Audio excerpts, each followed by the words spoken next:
So in this video, I'm going to show you how we make bread. And we start in our house with wheat berries. So this is where flour comes from. We grind our own wheat berries. And sometimes when you start, it's kind of confusing because there's more than one kind of wheat berry. If you're starting and wanting to make bread, you're going to want a hard white wheat or a hard red wheat. Red wheat is a spring wheat, and it tends to be really heavy brown bread, but it has a really good flavor, where your white wheat is your typical bread flour that you would find in the store. So I take my hard white wheat and I dump it into the blender. I don't have much left, so I'm just going to grind it all. And I start it off slow, letting it just cut the berries, and then we'll go fast. And I would think you'd be able to do this in any kind of blender that's able to liquefy. The motor just has to be able to go fast enough. This is a Vitamix, and nothing fancy, no digital screen, just a little turn knob. I know Vitamix does have a container for grinding grain, but as I was researching it, a lot of reviews said they didn't think it ground any better than or quicker than the one that comes with it, the container that comes with it. And it's extremely expensive. It was $130 to $160, somewhere around there. So I just decided to stick with the one that I already have that came with this Vitamix. And we don't use it for a ton of smoothies. We have something else we use for that. So this works for us. Now I have a little screen sifter here. It's a 6mm screen, and you can use a 8mm screen if you need to. There's our flour. We're going to sift out the bran. And all that bran we will put back in there, and we will regrind it really small. We have not noticed a big difference in regrinding the bran and adding it. It's still a really good whole wheat flour.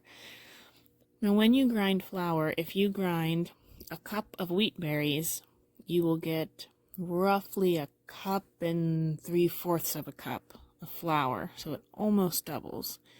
And by keeping the bran in there, we will only up that, so that's nice. You can see how big that is. Now, if I make something like bran muffins, I don't bother sifting out the bran. I just grind everything once and make my muffins.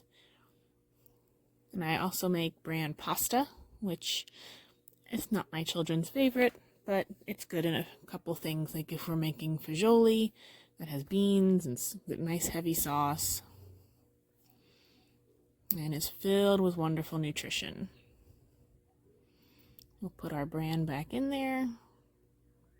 We will regrind it, get it nice and small.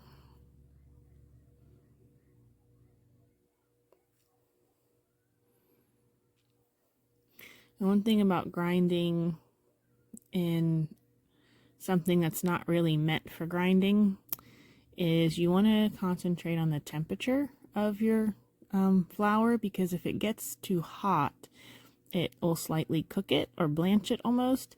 And what happens is that messes with the water absorbency. So you want to make sure it doesn't get too hot. And what I do is I'll just put my hand on the side of it, and I'll feel if I can feel warmth coming through, and then it's time to stop and give it a break. It needs to be lower than like 130, 140. If it gets above that, and that would be almost too hot. That would be too hot for the touch. Like you would hurt your hand. That's too hot, and that's going to mess with the water absorbency. Now, fresh ground flour does take longer to absorb any liquid, just in general. So when you are using fresh ground flour in your breads or whatever it is, your muffins, it might not look right away if it's a recipe you're used to. But if you just let it sit for 10 minutes and you come back, and it will have thickened up a whole lot. So don't be too tempted to add more flour, because it should be just fine if you let it sit. It just needs a little extra time. And there's our flour. Let's say we use this for pasta. We don't have any durum wheat left. We're running out of wheat berries and need to order some. I'm going to grind my hard red wheat for this batch. I really like the flavor of the hard red wheat, but it definitely makes a very brown, heavier bread. So the different kind of wheat berries will really depend on what you're making. If you're going to start and you haven't used wheat berries before, I'd start with soft white wheat, which would be, I guess, kind of like a pastry flour. It's something you'd use for your muffins and your waffles and your pancakes and pretty much everything else that's not bread or pasta.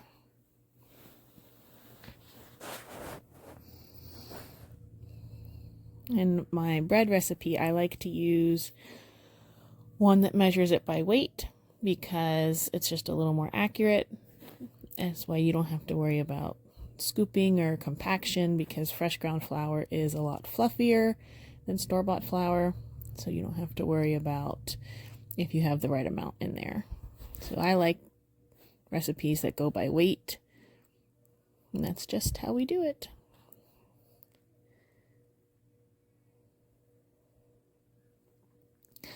Using honey as your sweetener in your bread instead of sugar or something else really helps keep the bread from going stale. I'm not sure what it is about the honey that does that, but it's definitely noticed a difference, because if you've made homemade bread before, you've noticed that it goes stale pretty quickly. Grease up my pan really well with some bacon grease. And that's about the consistency I'm looking for. Nice whole wheat bread. A little tacky, but not completely sticky. Now we let our bread rise and deflate it down and stretch it about 4 times. And I found a wet cloth rather than a dry cloth over the top is helpful to help retain that moisture. And there's my beautiful dough.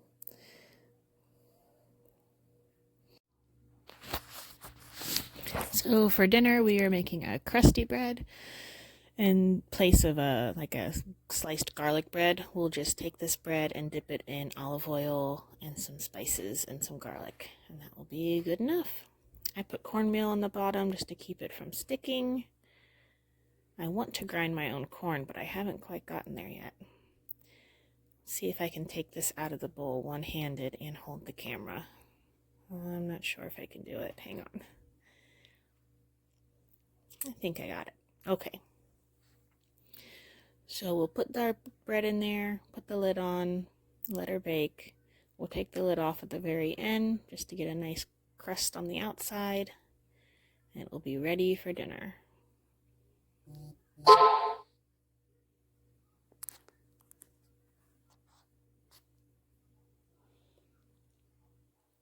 There it is. For dinner on this night, we are having this nice bread with pasta and a meat sauce and some salad. My kids love when we make noodles. I'll have to show how we do that in another video. Oh, lids off always help. This is our olive oil with thyme, garlic, a little bit of red pepper, and lots of Parmesan, and a little bit of onion powder. Well, I am so glad you guys watched, and hopefully you will try to grind your own flour too. It never hurts to try. Thank you for watching.